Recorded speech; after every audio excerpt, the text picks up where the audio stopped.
the most recent news is that FIFA is currently asking asking the Albanese government to build a new stadium, a home of football, which is meant to be a big deal for everyone here.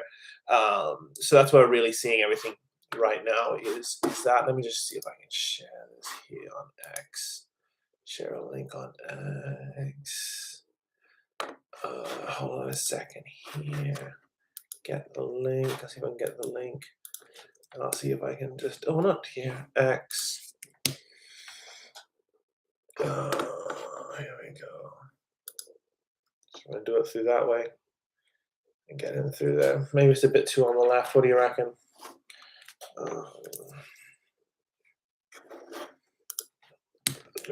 That's not going to work. Okay, let me just try this. I have a way around this. Let me show you how I do this here. And what I do is I send it this way. Get it through here, and then I send it there, and I chuck it through there. And then, how's everybody doing today? Hit the like if you're feeling good. Hit the like if you're feeling bad. Oh, no, don't hit the like if you're feeling bad. Hold on a second here. Let me just copy this and send it through this way.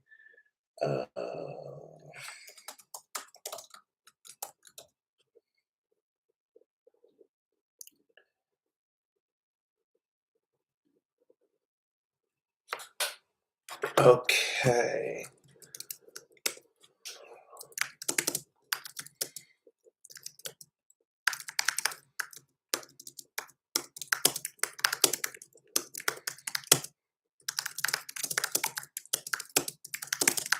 So yeah, so in a lot of countries like England and France, they've got this thing which is called a home of football, and it's like a stadium that is directly meant for football players. Now, it's not just going to be for football players; it's also going to be like for athletes in general, physiotherapists, all sorts of people. So it's not just about football or soccer; it's about all sorts of stuff that more opportunity for football to develop, especially now that Australia has qualified already for the World Cup. Australia's Prime Minister Anthony Albanese is under pressure tonight after FIFA reportedly urged the government to invest in a major new stadium. With Australia's global football ambitions growing, the message is clear. World-class tournaments need world-class infrastructure. With the cost of living pressures already hitting Australians hard, the big question is who pays. And you could see that with a lot of the comments. A lot of the questions are like, we don't have the money to pay for this. How can you ask for us to pay for this? Yada, yada, yada, yada.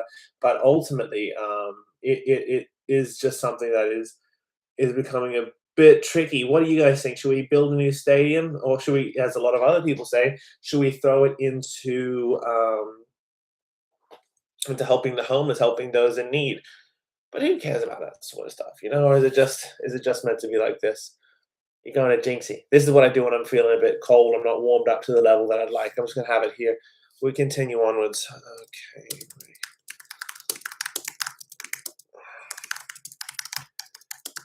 But yeah, so the FIFA wants us to build a new stadium. I think it's not a bad idea, especially since Australia is the biggest grassroots stadium. Massive result in Europe tonight, by the way. Paris Saint-Germain has stunned Liverpool FC with a dominant win. PSG came out ruthless, clinical, and composed, silencing Anfield and sending a message to the rest of Europe. If you follow the Champions League, hit the like. If you follow the Champions League. If you don't, let me know why you don't like it. You think soccer is not for us. Liverpool, usually so strong at home, looked rattled under pressure and couldn't find a response when it mattered most. For PSG, it's a statement of victory. For Liverpool, serious questions now. Can they bounce back? Champions League nights don't get much bigger than this. Let me know what you think. Oh, we don't even need to talk about football, do we? We can talk about whatever you really like. I hope everybody's happy. Everybody's doing well today. Let's just click on the news and see what we got. I mean, it's just all nonsense, isn't it? It's just absolute trollage. But what we can really see is that they want a new stadium. So, gosh, I'm really not in the zone today.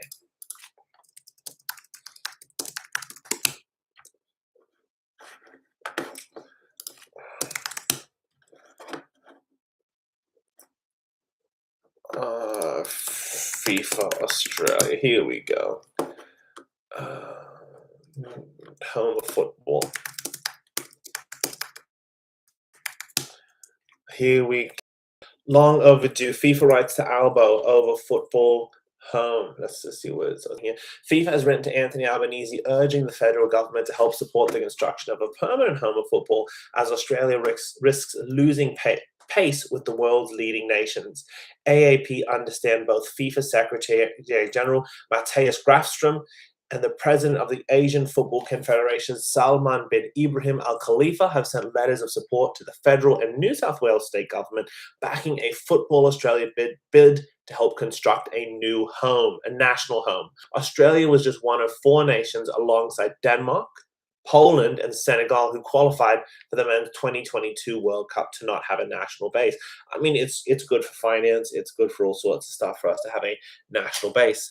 But there are fears that the Socceroos, who achieved their best ever result in Qatar 4 years ago, that the Matildas could slide further down the global pecking order if FA is unable to put bricks to mortar and build a permanent home. What do you think? Should we build a home of football in Australia? That's really what's been taking over the debates on my TikTok in particular. Is can they do it? Can they build a new stadium, a new home of football? That'd be very interesting to know. Let's get this out of here. Let's keep going with this sort of stuff. In 2024, ex-Socceroos coach Graham Arnold described Australia's football as homeless. Well, it needs a home of football. I just think there's a lot of benefits to doing that. Al-His side prepared for Crunch World Cup qualifiers with Lebanon by training at the New South Wales Rugby League Centre of Excellence. So that's the real problem right now, is that we're using the Rugby League Centre of Excellence to prepare our Socceroos. It is a multi-billion-dollar industry. I'd love to know what you think. Is it a good idea? Is it a bad idea? Well, Australia lags behind Asian rivals such as Japan, South Korea, Qatar, China, Iran, Saudi Arabia, and an ever-emerging power like Indonesia, both state-of-the-art facilities and are in the process of constructing one. These are not rich countries. I mean, Indonesia is a beautiful country, not a rich country, and yet they have a home of football. So why can't we? A national home of football is a long overdue facility that will benefit the Australian football community, connecting our senior national team to grassroots and community football, an FA spokesman said in a statement to AAP. The Matildas and Socceroos and our youth national teams continue to overachieve and make Australia proud on the world stage in the most watched and attended global sporting events. We can only sustain this success by keeping pace with international standards, and a national home of football is both critical and overdue. The absence of such a facility puts Australia at risk of falling behind the rest of the world, and we have to avoid that. Not even just in a football section, just in terms of everything, in terms of energy and tech and finance, and we are falling behind, and sport is just such an example of that. So we need to do more. I'd love to know what you think, if we should build a home of football in Australia or just leave it. FA is understood to have earmarked a potential site at Sydney Olympic Park for the centre and is hoping to attract up to 50 million in federal government funding for its construction. Such a facility would give national teams access to cutting-edge sports science. Okay, listen to this. Such a facility would give national teams access to cutting-edge sports science, training fields and gyms, as well as a venue to house FA office staff and run coaching and education clinics from professional levels down to grassroots. I just came back from the committee meeting for my local football team, and there's not a lot of opportunity for coaching courses, opportunity to train, not even just from a football perspective. If you can train people, education clinics, coaching clinics, physiotherapy, you can help them. That's going to help the local hospital in my neck of the woods, in Campbelltown, or even in Sydney. So this is really where it's an advantage. People just think, oh, it's money for money's sake. We've already just spent 20 million on a petrol ad to tell us to not spend petrol. Are you not going to use your car anymore? We've already wasted 20 million. In a statement provided to the AAP by the government spokesperson, said the Australian government is a strong supporter of Australian football, providing significant funding to Football Australia and investing in major events like the recent AFC Women's Asian Cup 2026, the most successful Women's Asian Cup ever. We continue to support football through grassroots sports through investments like our 200 million Play Our Way program, which is the most significant commitment to women and girls sporting programs and facilities.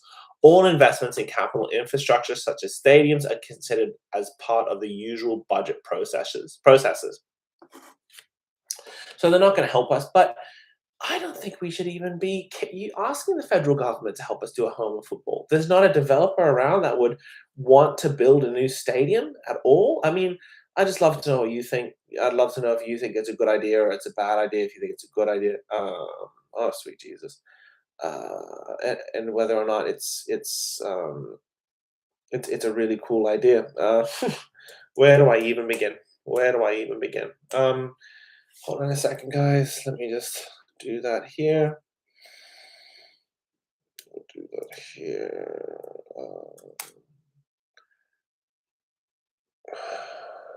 This is going to be a crazy idea. I'll just move this right now. Good, there we go. Okay, as we continue, as we continue, as we continue.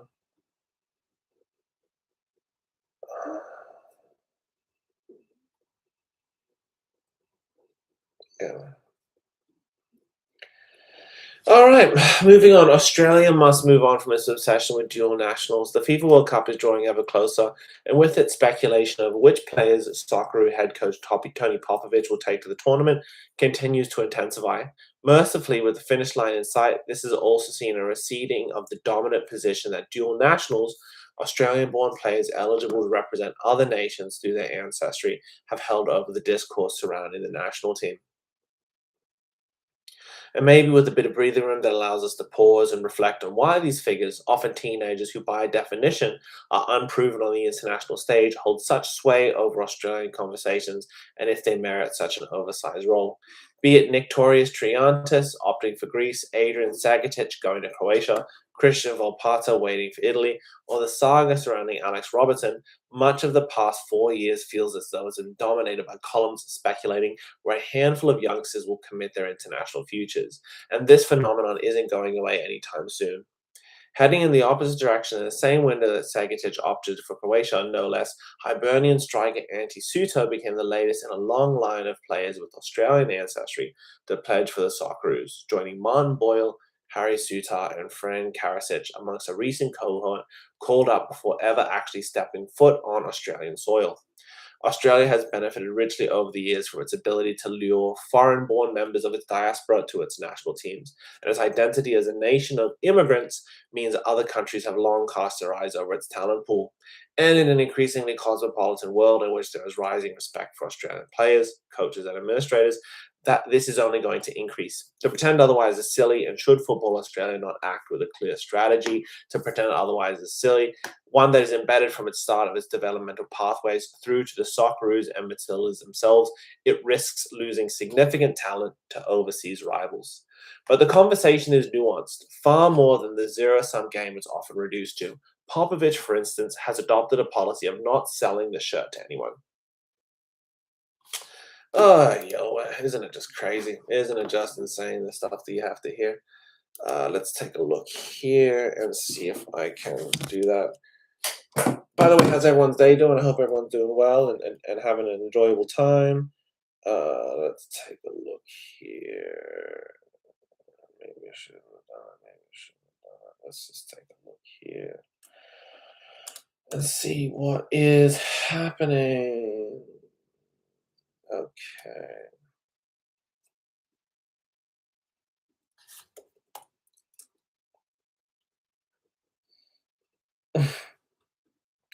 But yeah, so it just there's the geonational crisis continues to flow through with more and more people um,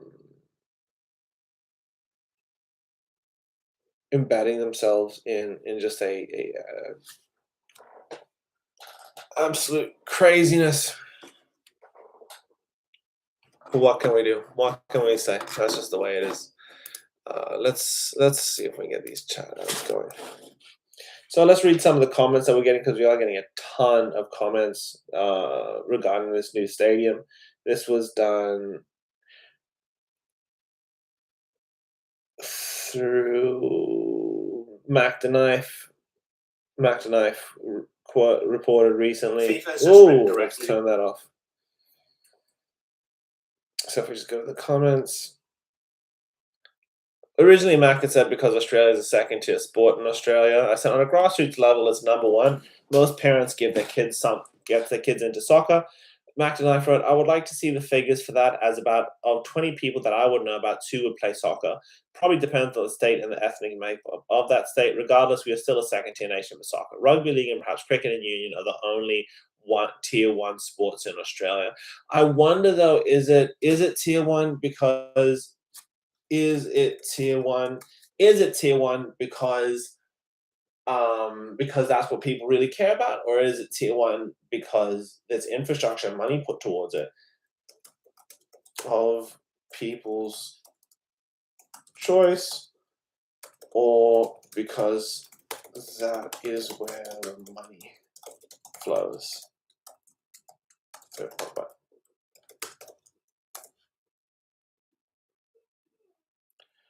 Let's see what else we got. We got a lot of people commenting. We have bigger things to worry about, says Dad the TikTok gut.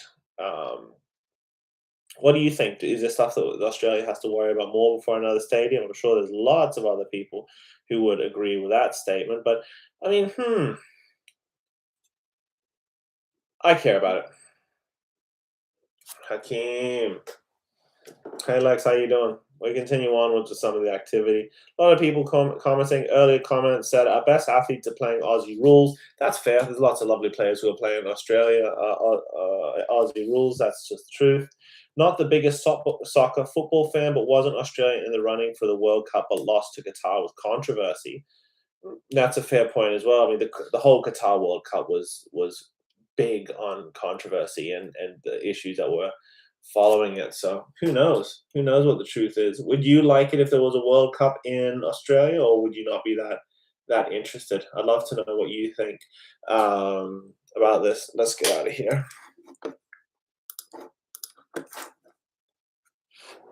I'll also be doing a live stream for the World Cup. We can actually see Australia play really well. If FIFA wants a soccer stadium, let them buddy it up with their finances, says Greg Adams. Peter for freedom, because soccer is a second tier football sport in Australia. That's a fair point. You got another one coming through. Jeremy, there's only 28 million people here, and they're struggling to follow the three games we already play. Interesting. Didn't see that one.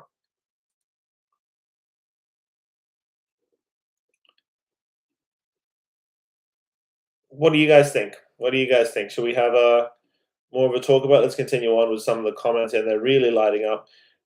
FIFA could build their own home and pay it off when it's packed with spectators, or is there not that many spectators? I think there would be of home of football. What do you guys think? A new stadium? Anyway, we've done it for about 20 minutes. Let's move on to Champions League. As we know, PSG smashed Liverpool at Anfield, but also on top of that as well, Atletico Madrid played Barcelona off the park, and so it's going to be Bayern and Arsenal versus Atletico Madrid and PSG. Pardon me. So that'd be really interesting. Let's take a look here.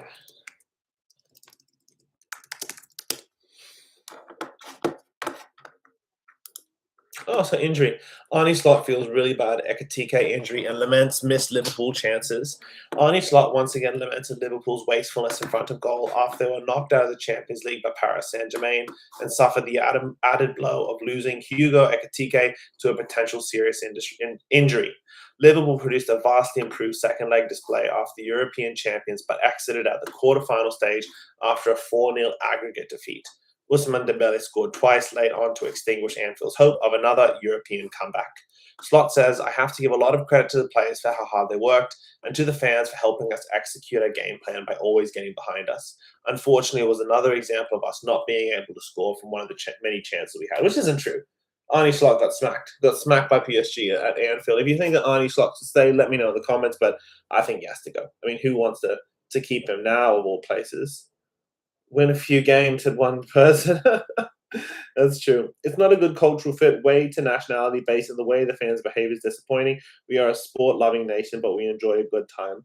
Never, never AFL rules Australia. Isn't interesting. So we don't have proper training facilities yet we are overperforming. Well, yeah, wouldn't we? If we have we so we don't have proper training facilities yet, but we are overperforming. Well, yeah, dude. Who said Byron Bay Gypsy? I know this person. Hold on a second. Let me just respond to this person right here. The comments are just absolutely flooding in. The comments are just absolutely flooding in right now. Yeah, Byron Bay Gypsy. You absolutely would. Let me know what you think. We're moving on from that but we're still getting a ton of people lighting up the screen here. They're still interested in the stadium. Very interesting. People don't want the stadium, and they're just saying no, it can't happen. There's a bit of a hate for FIFA, which is well warranted. I mean, FIFA is an evil, evil institution. We have bigger things to worry about. I'd like to see the figures for that as out of about 20 people.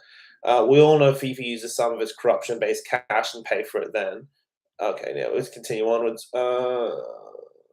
So just a lot of interested parties. Anyway, we're moving on to Liverpool now. It looks really bad, but we don't know how bad yet. We all see the video and the clips. It doesn't look good. This is referring to Ekatike's injury. For only about 88 minutes until tonight, we have played with Florian Wirtz, Alexander Isak, and Hugo, but we have added about 27 to that tonight. I would be surprised if we add any more minutes to that season. The good thing is that Alex is back, Alexander Isak. I think probably last week we had too much luck and we ran out of luck today, said Slot. If a pen is given, usually VAR tells you. I see contact and I support the on-field decision. I wasn't surprised that this went against us. It's happened so often this season, but that wasn't the story. What do you guys think? Should Arnie Slot leave and go make way for Xabi Alonso? Because I think he's already left. He's already out of the picture.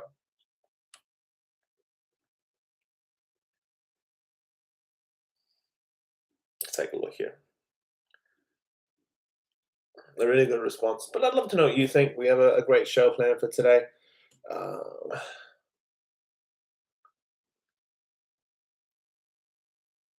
Goodness gracious, that's a crazy one. We're just seeing how that works.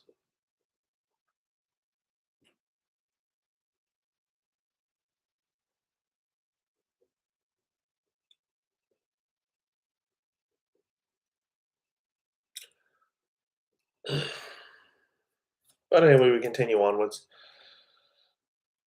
It's funny how they always ask for support at the end of the news clip. I'm not supporting you. That sounds terrible. I'm not going to support the Guardian. I'll support someone that's grassroots. That's terrible to say. I do apologize. Liverpool player ratings versus Paris Saint-Germain. Arnie Slot gets it wrong again. Coaches Alexander Isak gamble backfires badly as Hugo Ekatike's injury compounds a miserable Champions League exit for the Reds.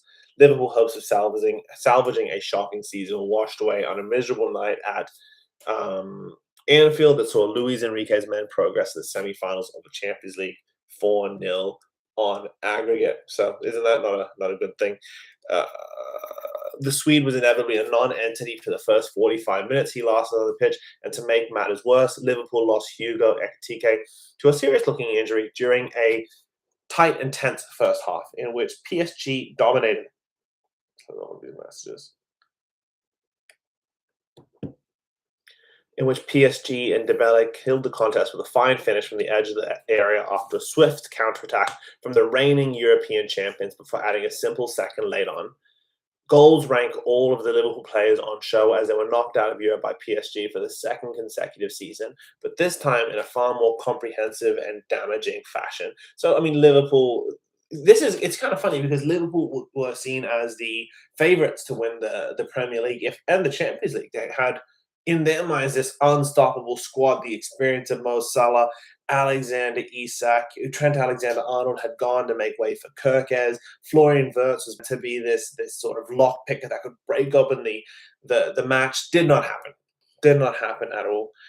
Instead, they might not even get into Europe. Goalkeeper defense. Georgi Mamadashvili, 6 out of 10. Alive to the danger to prevent Warren Zaire-Emery getting on goal before making an unorthodox save with his fist while backpedaling to deny Dembele, who had tried to lob him. Twice easily beaten by the PSG number 10 later on, though. Jeremy Frimpong, a dreadful performance from the Dutchman who wasn't too bad defensively, but repeatedly gave the ball away during the first half. As a result, he was hooked on the break. Ibrahima Konate, 7 out of 10, a much better night for the Frenchman, who made one particularly important interception to deny Dembele during the first half and did his best to keep PSG at bay for as long as he could. Virgil van Dijk, 7 out of 10, looked certain to open the scoring, only to be denied by a brilliant block from Marquinhos, and marshaled his defense well for the most part. Milos Kerkez went so close to breaking the deadlock with a sliding effort at the back post that was brilliantly saved by Matt V. Sofanov before later making a mess of another chance on his weaker right foot. A solid showing overall, though. We're now getting into the midfield. I'm talking about football. We don't have to talk about football. I feel like I have such a desire right now to talk about politics and get to the end of the show so we can talk about it. But I won't. I won't be a bit bad in that regards. But let me know what you think if you'd like to talk about something else. Midfield, Ryan Gravenberch, 7 out of 10. One of his most dynamic displays in a red shirt in a long time. The Netherlands international helped Liverpool get control of the game at the start of the second half and also drove forward at absolutely every opportunity. Dominic Szoboszlai, 10 out of 10, 7 out of 10, 7 out of 10, pardon me. Once again, I'm feeling really nervous. Let me put on. Nobody cared who I was until I put on the mask. Once again, put in a huge shift in midfield, winning countless duels and recycling possession for his side. But unlike other big games this season, couldn't provide the moment of inspiration Liverpool needed. Alexi McAllister led the 5 out of 10, led the press well and thought he'd won on penalty after getting the ball before William Pacho in the area, but it was controversially overturned. Overall, though, another underwhelming effort from the Argentine. Let me get rid of this. Oh, there we go. From the Argentine, who picked up another stupid booking for a wild touchline tackle. Attack. Hugo Ekitike, not any. A few nice dribbles aside, a pretty quiet start to the game before being forced off half an hour with a suspected Achilles injury. Devastating for the Frenchman, particularly with the World Cup in mind. Alexander Isak, 4 out of 10. Surprisingly given his first start of 2026, the Swede wasn't at the races at all due to his lack of match fitness and was taken off at halftime after just 5 touches on the ball. Not his fault at all, though. Was asking way too much of him to make an impact in a game like this at this stage of the recovery. Poor decision by Schlott, but maybe Schlott knows he's leaving. Maybe he knows he's leaving, and that's why he's out of here. You ever just get an email and think to yourself, "Why did I read that email? Why did I read that email?" It's got a devastating email, which can be very frustrating at the best of times. Yeah, so isn't that just a ton of fun? Florian Wirtz, 5 out of 10. Deployed on the left-hand side. Why? The German looked the most likely to prize open the PSG defense with a neat 1-2 or deft layoff, but once again couldn't make anything happen. Really needs to start stepping up in games like this. So that's kind of where we are right now with the fate of Liverpool. Let me know what you think in the comments below because I'd love to know as well. We are actually, believe it or not, 10 minutes before the show will actually start.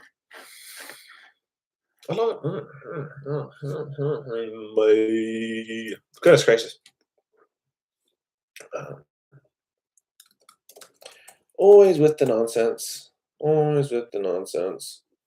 It's so crazy when you see that sort of stuff happen because you just think to yourself, why? Why? And it's a scary concept at the best of times.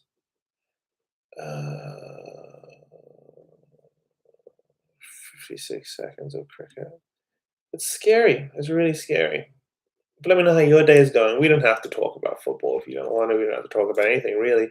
I'd love to know what you think, if your day is going good, your day is going bad. Not many people on the live today, and that's cool. I know that I'm about as fun as a wet paper bag, so that's cool. Goodness gracious. But whenever you take a step towards the right direction, the devil tries to throw you off, in my opinion. That's my opinion on that sort of stuff.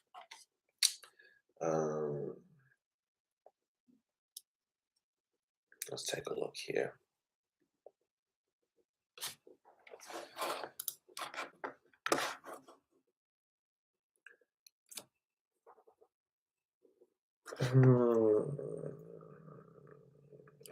Scary, scary, scary. Scary, scary, scary.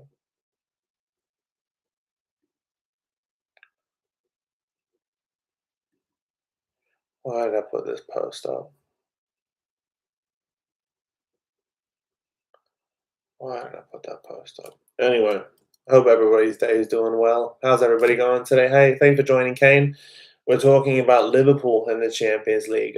We could talk about Man United. I can't believe they lost to Leeds. I can believe they lost to Leeds. Actually, I looked at them and I just thought, my God, how do you lose to Leeds? But then again, they've got Michael Carrick as the main guy there. Um, but I just think that he's going to probably be gone by the end of the season. 70 views. It could be better. It could be better. That's just the truth. That's just the truth.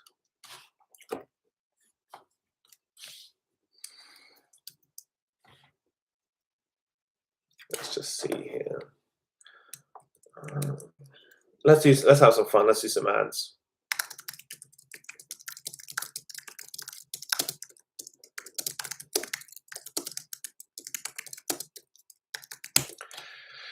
Nothing better than some Timberland boots ads. Let me tell you something. If you're walking around in cheap shoes right now, you're doing life the hard way. I'm serious. A proper pair of boots changes everything, and that's where Timberland comes in. These things are built different. Real leather, proper grip, waterproof, and you can wear them on site, out in the city, or straight out into a night out and still look sharp. They're not just boots, they're armor. You buy one good pair and you're set for years. No replacing, no nonsense. So do yourself a favor. Stop burning money on rubbish shoes. Get yourself a pair of Timberlands and walk away like you actually mean it. What do you think about that one? Give me another one.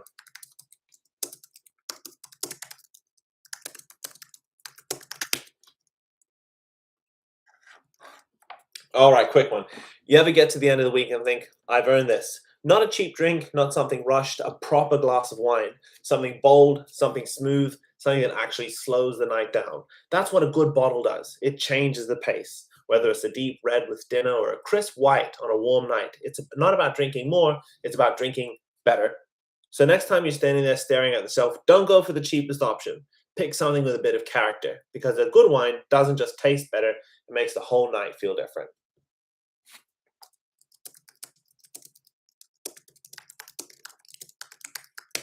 Here we go for another one.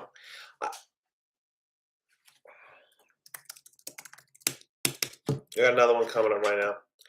All right, listen up. You already know no big network is funding this show. No corporate script. No one telling you what you can and can't say. This is independent. And if you want voices like this to actually survive, it's got to be backed by people like you. That's why I've partnered with 56. No fluff, no gimmicks, just something I actually use and stand behind. Whether it's InfoWars or it's TalkSport or just supporting the show directly, this is how you keep things going. So if you're going back to what we're building here, go check it out. Support the show and get something real in return. What do you guys think about that one? That one was a good one. That one was a good one, I think. I'll do it again. Let's see if I can do a little bit better. All right, listen up. You already know no big network is funding this show. No corporate script. No one telling me what I can and can't say. This is independent.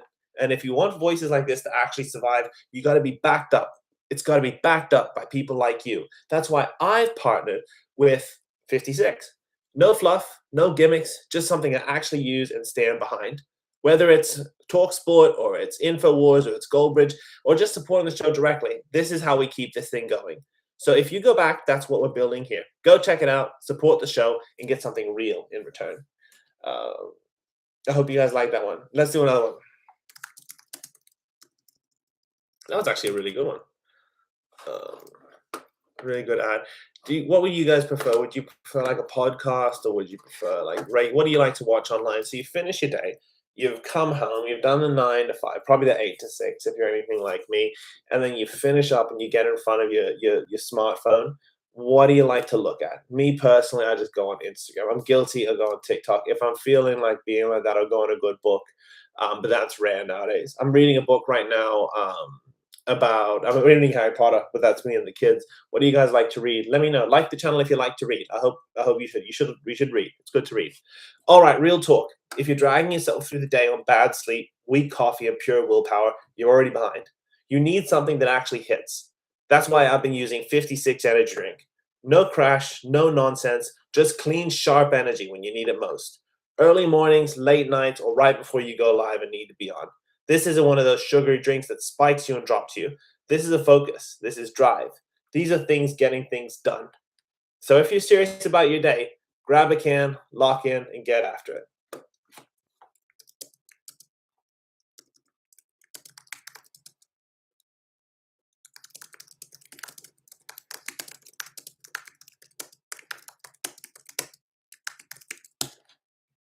I got another one for you. I got another one coming up. All right, this is it. FC Bayern Munich versus Arsenal FC. And I'm telling you right now, this is a massive test for Arsenal because Bayern in Europe is different. Doesn't matter the league form, doesn't matter the noise. When the UEFA Champions League anthem hits, they show up. But here's the twist. This Arsenal side under Mikel Arteta, they're not the old Arsenal. They're organized, they're aggressive, and they actually believe they belong at this level now. The question is simple. Can they handle the I don't know if I can do this one. Can they handle the pressure in Munich? Can they handle the experience, the physicality, the moments? Because Bayern will punish any weakness. Prediction: if Arsenal stay disciplined, they've got a real shot. But if they lose control for even 10 minutes, Bayern will bury them. This is not a game. This is a statement. Let me know if you think of that one. Or I can always do another show. I can do another ad that you like. Let me know what sort of ad you like. I can do whichever sort of ad will make you have a giggle. Have a good old giggle, giggle. Giggle, giggle, giggle, giggle, giggle, goo. We'll do one more ad.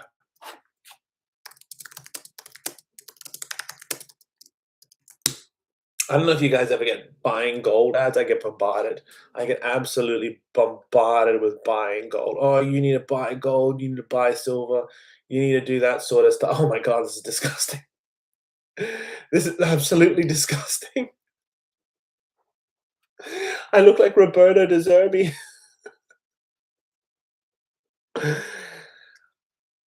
Let's talk about something real for a second. Not trends, not hype.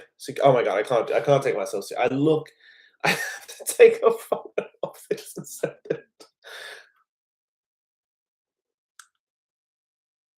Can I actually take? Oh, I can actually.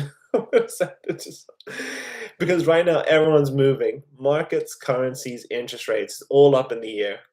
And when that happens, the smart money looks for one thing: gold, real physical gold, something you can hold, something that doesn't disappear overnight, something that's held value for thousands of years. That's why people turn to trusted dealers like Perth Mint.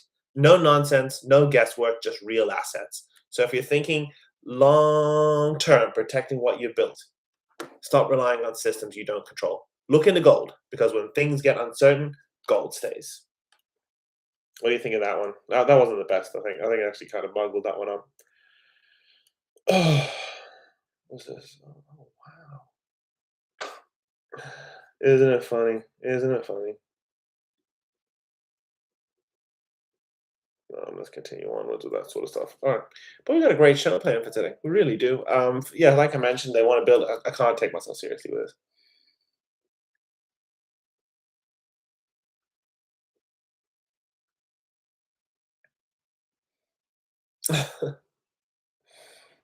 um, let's do another one.